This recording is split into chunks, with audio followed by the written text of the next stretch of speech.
Alright, today we're going to look at multiplying and dividing rational expressions, and this is the first part of this lesson, so we're just really going to focus on multiplying. And in this lesson, you have two different kinds of multiplying problems. The first kind has polynomials in it, in which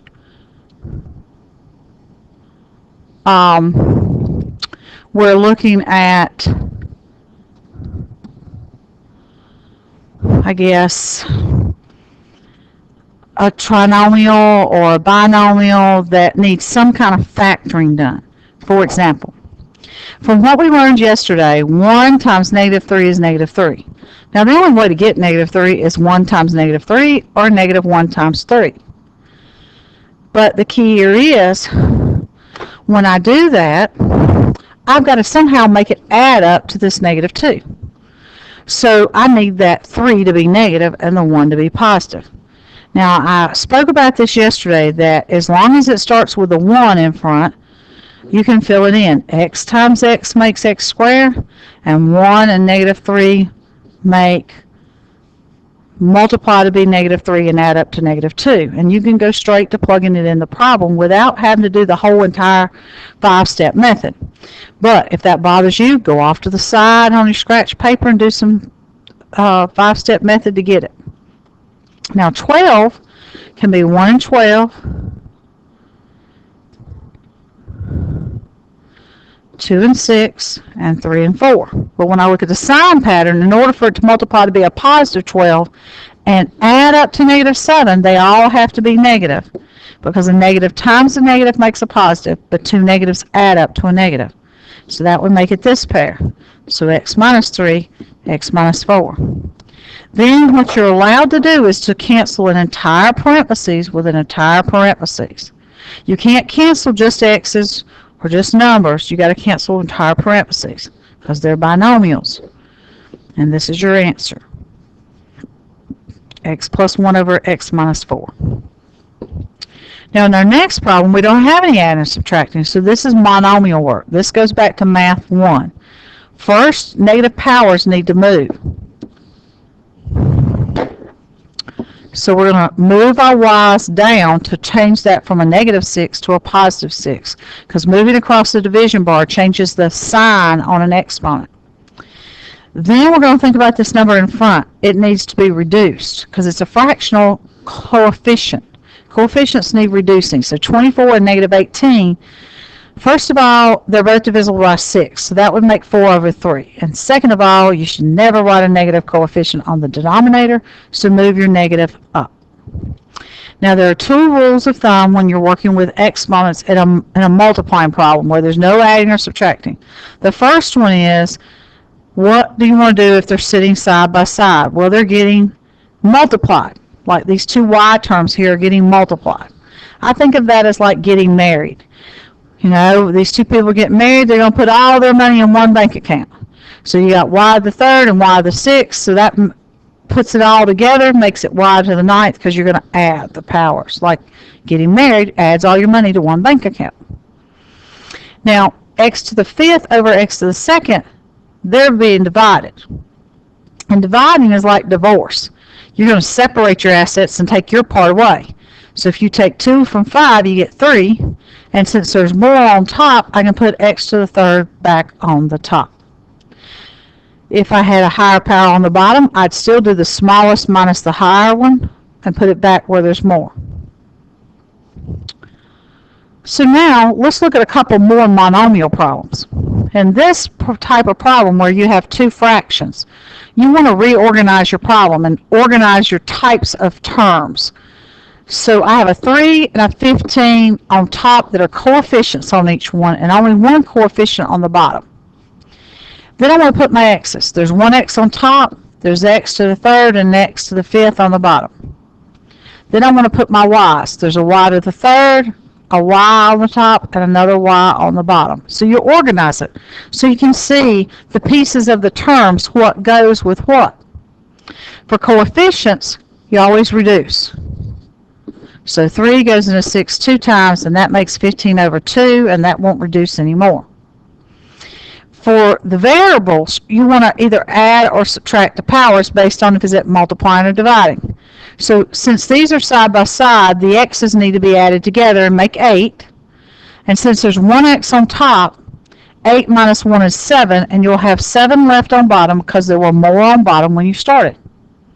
Now I could do that same process with the y's, but in this case, these two have the same power, so they're just going to cancel anyway, and leave me y to the third on the top. So let's look at another one. In this problem, first of all, I have a 16 coefficient on the top. I have a 5 coefficient and an 80 coefficient on the bottom.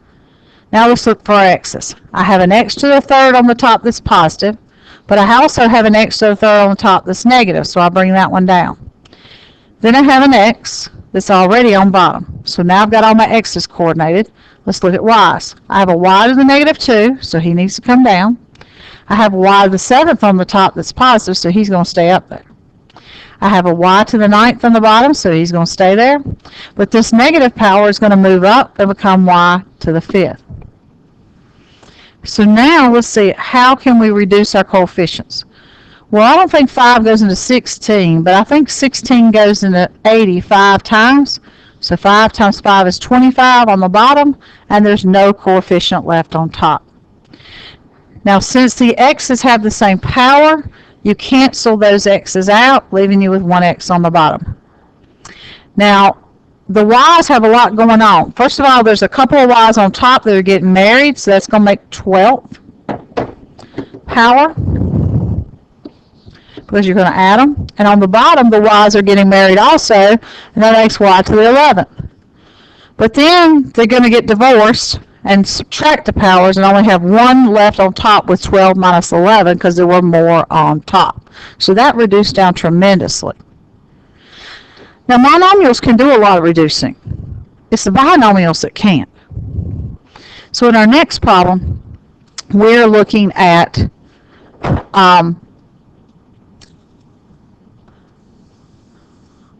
try and get this cleaned up because I got a little bit of dots on there that don't make any sense.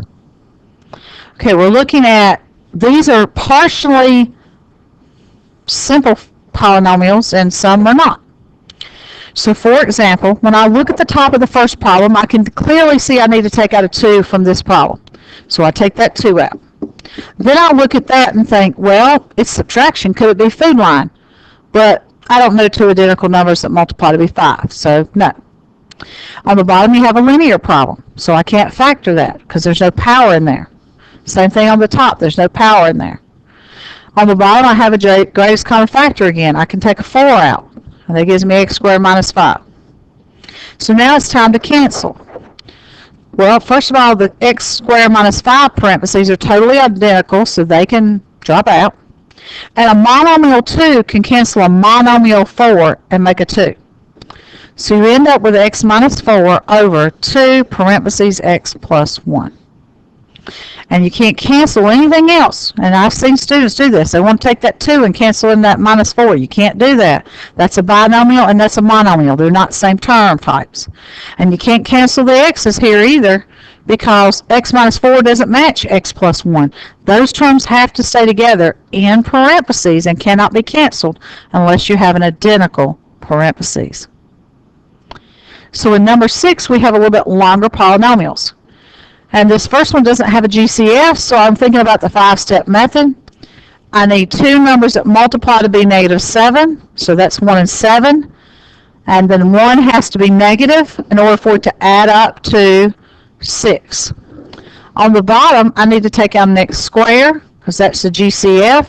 So I'm just going to write that kind of underneath the problem here, because that's not a real big step, but I need to do that so I can see how to do the 5-step method. So x times x makes x squared. 1 and 7 make 7 when you multiply it, but if they're both positive, it'll add up to 8. Now let me, over here, rewrite the problem that I have left because there's nothing there I can factor. So the x minus 1 will cancel the x minus 1. The x minus 7 will cancel the x minus 7, leaving me with 3x squared over x plus 1. So in our next example, you'll notice this first one's not a fraction. And if that's the case, you can always put a 1 under it to make it a fraction if you want to. So I'm looking for two parentheses that multiply to be that. Yeah, I think that looks like a perfect. I think we'll try perfect on this one. So when it looks square rootable on the ends, it might be perfect. So x squared will be x if you square root it, and 16 will be 4 if you square root it, and the sign from the middle is plus, and 4 times x is 4x, and double does make the 8x, so that is the correct factorization for that. And I could have got it by doing the other method as well. But on the top, I need to take out a 16, and I don't know if that'll factor again or not, so I'm going to do it above it. So if I take out a 16, I end up with x squared minus 4. That will food line. So not only did I take out the GCF, but I can do difference of squares and say first times first will have to be x times x to make x squared, and 2 times 2 makes 4, and a positive and a negative make a negative. Same thing on the bottom. I'm going to food line. X times x makes x squared. 4 times 4 makes 16. A positive and a negative make it negative. So now I don't have a tremendous amount that's going to cancel out. I have 1x minus plus 4 parentheses that cancels 1 off this power. And that's the only thing I can cancel out. So therefore I have a tremendous amount of this question left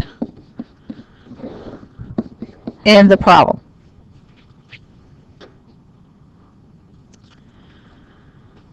Alright, so this one has a tremendous amount. This is our last problem. First, what makes 20 make 12?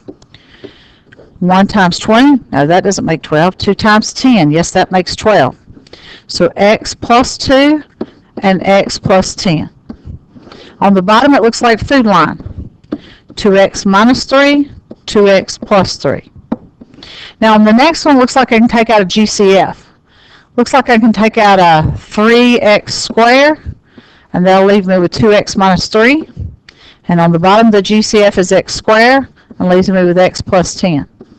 The third one's already factored, but you might want to stick a 1 under it to make it a fraction.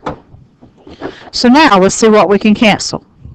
Well, there's an 2x minus 3 that cancels out of 2x minus 3. There's a 2x plus 3 that cancels out of 2x plus 3. Now, make sure that when you're doing this, that you realize one on the top has to cancel something on the bottom. They can't both be on the top, and they can't both be on the bottom. You've got an x minus plus 10 and x plus 10, and you got an x squared and x squared that cancel. The 3 is not on that x squared, so you can cancel that x squared. And that leaves you with just these two items left, 3 and x plus 2. You do not need to put a 1 under that, because if nothing's left on the bottom, you just don't write anything. So now there's a worksheet out in Canvas called 0.2 multiplying and dividing, and you now can work 1 through 10 on that assignment.